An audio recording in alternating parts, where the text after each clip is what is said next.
Assalamualaikum warahmatullahi wabarakatuh. Kembali lagi bersama saya Amalia, kelas Biologi E semester 4, Tadris IPA Biologi YIN Syekh Nurjati Cirebon. Apa itu kimchi? Bagi penggemar drama Korea, pasti sudah tidak asing lagi dengan nama makanan yang satu ini. Kimchi merupakan makanan khas Korea Selatan yang biasanya berupa sayuran seperti sawi, lobak, kubis, dan lain-lain yang difermentasi menggunakan bakteri asam laktat. Bagaimana sih cara pembuatan kimchi? Tonton terus videonya, karena dalam video ini akan dijelaskan bagaimana cara membuat kimchi. Langsung saja ke alat dan bahan yang akan digunakan. Alat yang digunakan diantaranya wajan, wadah kecil, pisau, talenan, baskom besar, dan 3 toples yang tertutup. Adapun bahan-bahannya, ada sawi putih, garam, dan bahan saus. Prosedur kerja pembuatan kimchi. Pertama-tama, potong sawi putih menjadi 2 bagian.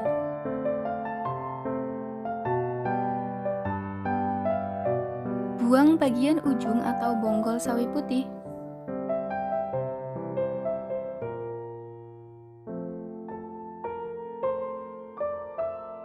Kemudian, cuci sawi putih dengan air yang mengalir. Cuci sawi putih hingga bersih. Lakukan 2-3 kali pencucian.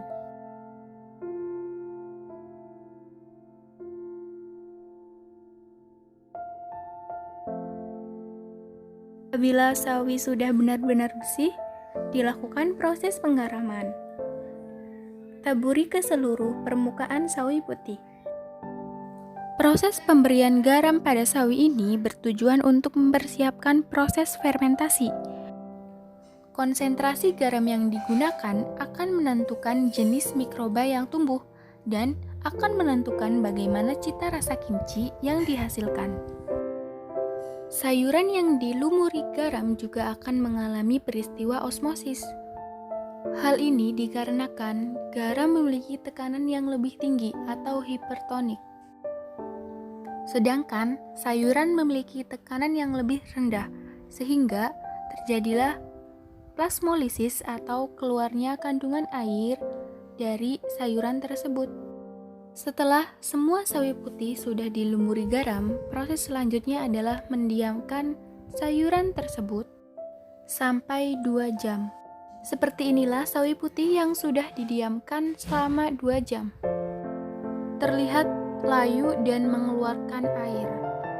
Proses selanjutnya adalah membalik sawi putih agar proses penggaramannya rata dan layu dengan sempurna. Diamkan kembali sawi putih selama 2 jam. Setelah 2 jam, buang air proses penggaraman dan cuci bersih sawi putih. Pencucian sawi putih setelah proses penggaraman dilakukan dengan menekan-nekan sawi putih sampai air di dalamnya benar-benar berkurang. Cuci dengan air mengalir. Lakukan pencucian sebanyak 3-4 kali sampai benar-benar bersih.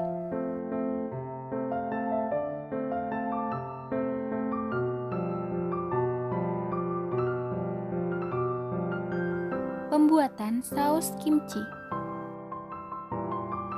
Potong kecil bawang putih, bawang bombay, dan jahe.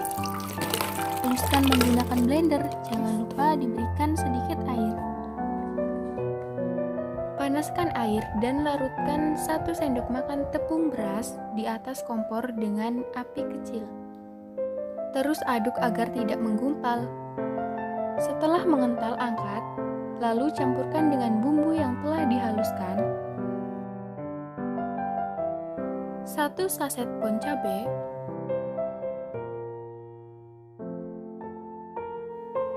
2 sendok bubuk cabai, 1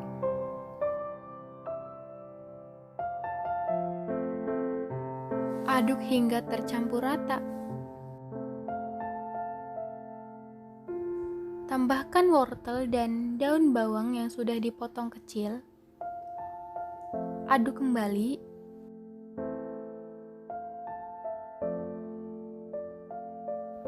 Jangan lupa tambahkan saus tiram. Selain menggunakan saus tiram, juga bisa menggunakan minyak ikan. Pembuatan saus sudah selesai. Siapkan wadah untuk digunakan sebagai tempat melumuri sawi putih dengan saus. Lumuri sawi putih dengan saus sampai merata. Jangan lupa pakai sarung tangan.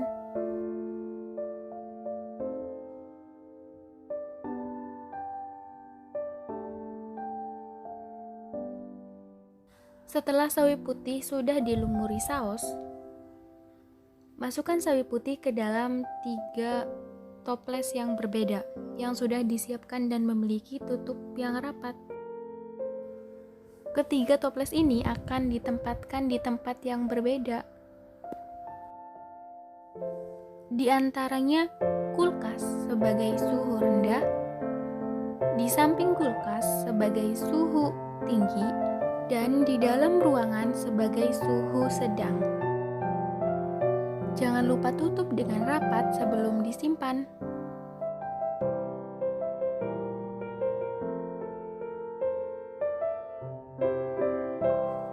Simpan toples tersebut di masing-masing suhu selama 2 kali 24 jam.